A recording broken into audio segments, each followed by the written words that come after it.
Hey everyone, welcome to Mindset Talks Life Beyond the Checkboxes. I'm John Giamillo, leadership performance coach. I'm Prati Kaufman. I'm an entrepreneur and a marketing energy coach. As your co host for this series, we want to have real everyday conversations, conversations that go beyond the checkboxes of coaching conversations outside of that structure. Yes, we're two coaches, but we want to have just kind of that regular, again, everyday conversation about these different topics. I think anytime Prati and I have gotten together, we're just very honest with each other. We're always throwing our opinions out there and just curious about the world around us. So that's how we came to this series, was to just share those conversations. So, for this particular topic, for this particular episode, we're going to talk about how to stop chasing shiny objects. And Prati, you had brought this one up. So, anytime either I or you brings up a topic, we're always curious why that person brought it up. So, we tend to lead with that person. So, how did you come up with this? What is it you think about it? Where have you seen it? Where did this come from? So actually this topic, I see this a very common thing in entrepreneurs, right? And it came from this particular, experience of this one particular person, right? Who commits to something and then decides it's no longer, right? Because there's something else better, right? So, you know, we don't realize like how everybody sees it, but they themselves don't see it because for them it's not so that's where it come from. Like you're chasing these things, and there's and there are a couple of incidents, right? Like some people I meet, they invest like in one episode $3,000, like they want to appear on a radio or appear on a TV or whatever it is, that one time thing, but not really realizing why is the investment. Like, why am I investing $2,000 in it? Why am I investing? Is it worth it? Because it's more for this, like, oh, I'm going to be on this show, right? But is it the right audience for me? Is it really like what, like there's no objective, I feel like, thinking behind it, which is fine. But again, like for me, I'm very much of this, I ask questions about like, why am I wanting to do this? Why am I doing this? And what will I get out of this, or what will I get out of this? And so often I think we make decisions because something just seems shinier and nicer and brighter. Yeah. Yeah, I when you sent that topic, when you suggested it, I didn't look at it necessarily from a standpoint, but anything we discuss, a lot of it can be used for either business or your Life. personal life, relationships. But yeah, the shiny object can be um, an investment in business. It can be a relationship. It can be a material, an actual shiny material object. It can be a business idea. It can be so many different things. And I think we've all been guilty of whatever that thing is that gives us that immediate high of, oh, this could be the next big thing, jumping on that. So I think a lot of us have made that mistake in the past. Um, what about you? I mean, you mentioned your clients and you've mentioned how you look at things, but what was it that led you to shift from jumping on that shiny object versus waking up and kind of stepping back, trying to look at it objectively? Do you remember around that time or that moment where you were like, I need to settle down and really look at what's in front of me and whether or not I really need it? Again, I think for me it has been a progression. Like it's not has been like one day I woke up and I became a different person. But I was one of those, wanted, like, I remember when I started making money, everything had to be branded, everything had to be this, right? It's almost like you're going to I'm trying to fix my feelings of not enough by chasing these shiny objects. Like, no matter what you're chasing, is chasing, right? Not consciously buying something, like that's different, or consciously doing something is different, but chasing something is almost like I want to fill this emptiness and feel good in the moment. But over the time I realized it wasn't really working because I was still feeling like shit afterwards, right? In that moment it felt good, but it was never long term. Like I just, and somehow, we convinced that, oh, but that was the right decision. But when I start to look at really objectively, that was not the right. I think knowing that it was not the right decision, no matter how much I try to convince myself, it started to shift that process of really taking stock of why I want to do something. What about you? Well, before I jump into me, it just reminds me a lot of a previous conversation we had on a different topic, but it's very much parallel to this one, where you're looking for something, period, but the mistake we make is looking for it outside of ourselves. I think we've looked at it in terms of toxic positivity, where we've tried to be noble and try to do it to see what we could get, right? To see how people would see us. And you and I have talked about how, or you've shared with me that no, you should be doing it for yourself. And I'm paraphrasing here, not worrying about what you're going to get back, not worrying about the way that it's going to look. And this conversation reminds me of that, where it's like you're jumping into something because of the hopes of what you're going to get in it, you're going to get back from it. Um, I think for me, along those lines, I think there were a lot of moments where no matter what it was, relationships, or when you say shiny objects, I just think about something that I felt that I wanted. Many of them might have been impulsive, where they just kind of popped up, and I'm like, yeah, I'll go for that. Others where I was chasing them, trying to get that satisfaction, whatever it may be. I don't know. I don't know if it comes with your maturity, that maturity process, getting burned maybe when things don't work out, that kind of slows you down. I don't know. I think over time you just realize. I don't know where I've seen it. I've read about it, but there's just like this idea that we build up a lot in our heads, and when we finally achieve that goal, um, it doesn't feel as strong as we thought it was going to feel. Whether it's fear, if we do something it's not as bad as we feared, or whether it's something good, it's not as good as we thought it was going to feel. I've seen the examples in terms of sports teams winning World Series or the Super Bowl, things of that nature. And there are studies that show that fans will be so pumped up for weeks knowing that their team is going to be in the championship game, that shiny thing, and then when they get it, it's that high is gone, or it's not as strong as what they believe. So I don't know if it's that I was looking for shiny objects, chased them, and then realized after a while that I was getting burned by not really sitting back and thinking about what I wanted to do, or didn't have any energy because I put so much into trying to get that shiny object. I think I'm still a little bit impulsive. I still, I mean, you and I came up with this podcast. That was a shiny object. I'm like, oh, that'd be so great if Prati and I could sit down and have conversations. Some of them work out, some of them don't. But I think the perfect word you said was it's an evolution. It's an evolving process. You never get it quite right, but hopefully you're evolving in the right way, in the right direction. Oh, how I love challenging you. It was never a shiny object, this podcast. It was a very deliberate decision to have this conversation with someone like-minded. It was not a shiny.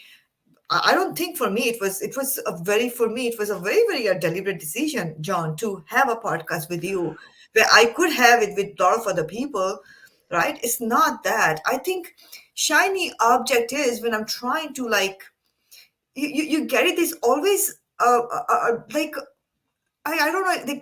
I can give some example. Like somebody is changing something or jumping onto the next thing. Maybe they don't want to work hard to do what they're doing, right? Like it requires a lot of hard work, so they'll just move on, and they're looking for quick fixes, so they keep moving on, right? And I can give Gotcha. you an example.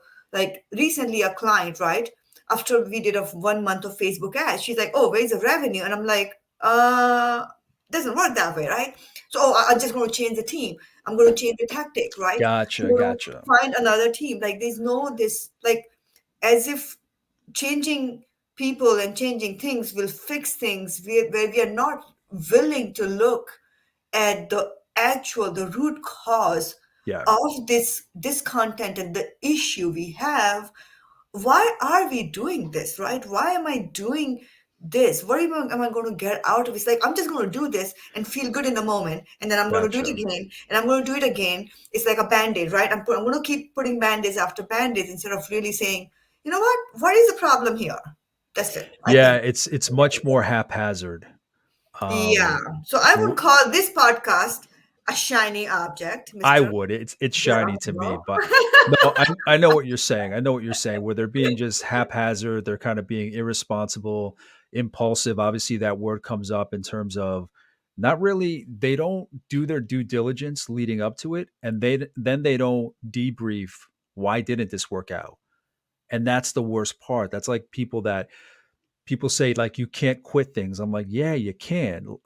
The Okay. problem with quitting is when you're doing it like what you're saying, Prati. You're just trying it, it didn't work out, on to the next thing without really thinking, okay, why didn't this thing work out? And how can I change my view going forward? So for me, quitting, if you go into something and it's not working for you or it's not delivering the value for people as you expected, I'm okay with somebody quitting, but you have to know why instead of going into the next thing without learning that lesson. And that's the key, I think, to this whole discussion is just assessing, learning, not only studying the next thing and why you want that to work, but also why certain things didn't work out and trying to avoid that. Yeah, and I think that's the difference. Like you have had, I'm sure, failed collaborations. I've had failed collaborations, but then you learned it and you kind of put that in perspective and you apply it to the next thing and know that you know how to make it work, right? Let's say, I remember this Clubhouse thing when Clubhouse came, everybody was running. Do you remember Oh the yeah. mania, Clubhouse mania, everybody, right? Inviting everybody was on the Clubhouse. To me, that was a shiny object. I refused to be part of that mania, even when they launched for the Android. I'm like, I'm not doing that crap. Like, let me see, at least for a year, will it hold or is it just a pandemic thing, right? Like, so I never signed up ever for Clubhouse. Now, where is the Clubhouse today? Yeah. Yeah. Correct. So that's a shiny thing. Oh, everybody's on it. Like, let me get on it. Maybe, people got some business. I'm not saying that. But to put Yeah. so much effort in that time to for what? Why? Again, it I wasn't agree. worth it. So those are the kind of things I'm talking about. When everybody just like I think almost like sheep, right? We all Oh run yeah, after like the the like same groupthink thing. kind of. Yeah. Yeah, for me, it was just like, "Fuck that." It was just like one more one I tell my wife, I'm like, "One more fucking app to put on my phone." Like, I can't there's just too much. Do you know what I mean? Once you add an app and you try to do something on that without reassessing what you currently have, you're stretching yourself too thin. So for me, it wasn't I'm with you.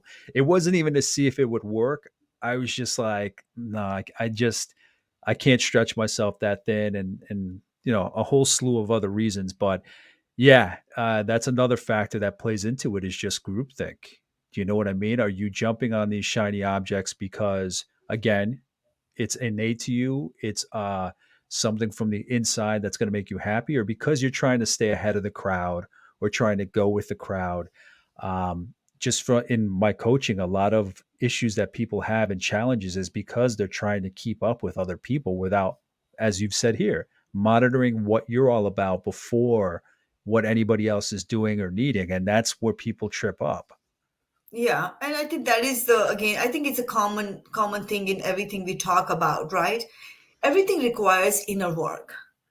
So what we do is instead of doing the inner work, we do the outer work and then we continue with it. So I think the solution to every talk we have is just work every day. You gotta do your inner work, right? Like that doesn't mean that it's wrong to chase. Like now, if I want like a pair of shoes which cost $300, like I just go and buy it. But I know that I want it. Like there's no confusion that oh because that person has it. No, it is.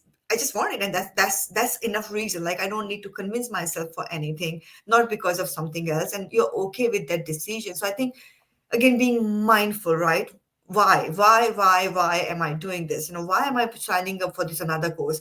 Why am I signing up for another class? Why am I buying this, another thing? Why am I doing another MBA, right? Why I have to have three MBAs in my life? Like why?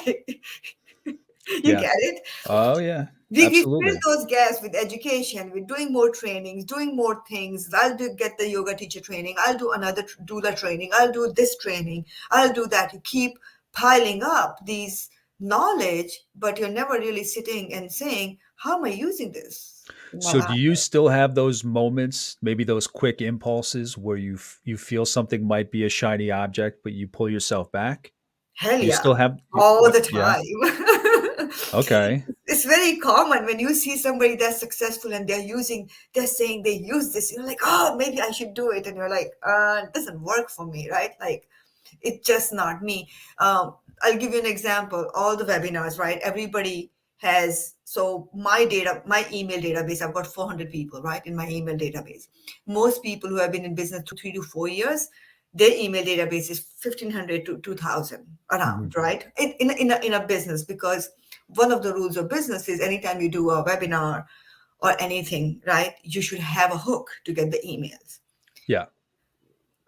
And one time I did it because I'm like, oh, I need to get these emails, and you know what, it didn't feel right, like it felt so fake. So it's something you just have to realize. So I'm okay with my 400 people than having 1500, because I don't do hooks, right, on my workshops or webinar. Anything I do, I just talk and I say, if you want to get in touch with me, get in touch with me. But I never ask, oh, if you want this, you need to do this, right? Like you need to give me my email, right? But that's a very common practice in business. And I think it's very valid, correct? Yeah. But for me, Yeah. that's a shiny object. Like that's something I don't want to do.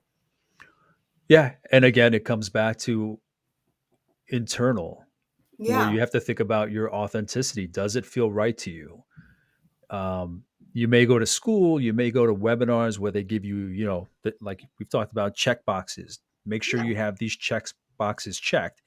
And like the reason we call this, life beyond the check boxes is because we do think there should be some structure, but not just strictly what the check boxes are. Yeah. That there is nuance, Yeah. and I say it in my coaching. I say it in my speaking engagements, my presentations. Listen, what I'm providing for you is not. This isn't rule of law. This is my experience based on working with clients, based on studying, based on this.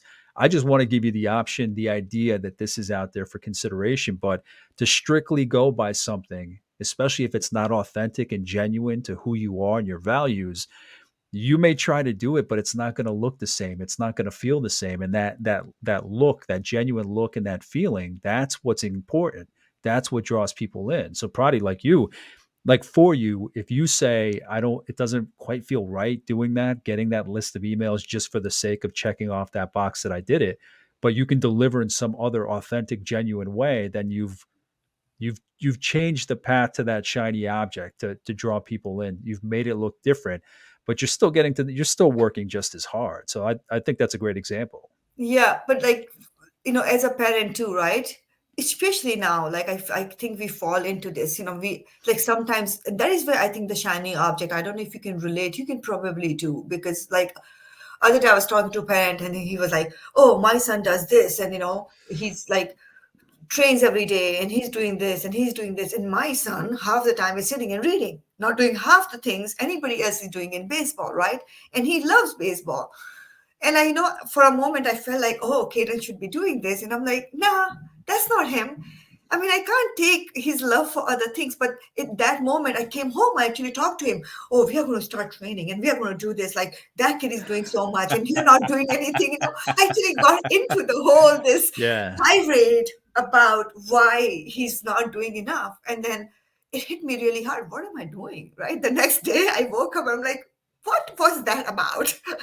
Well, it's interesting because I keep saying that shiny object to me doesn't mean one particular thing. And Yeah. now with your example you just gave, I thought of a previous example you gave me even before this, where he was, I think it was baseball, and he was frustrated and he was crying.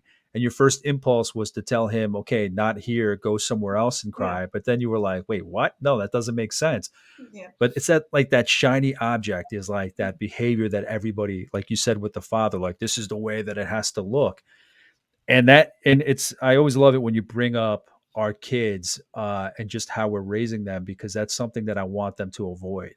I don't want them to trade in. I want them to go with society enough to obviously succeed, but not so much that they're trading in their individuality. And again, if you're chasing that shiny object, you're kind of blinded to what maybe the group or the herd wants, and you lose so much. I've seen it so much with people I've worked with. They lose so much of who they are trying to chase things.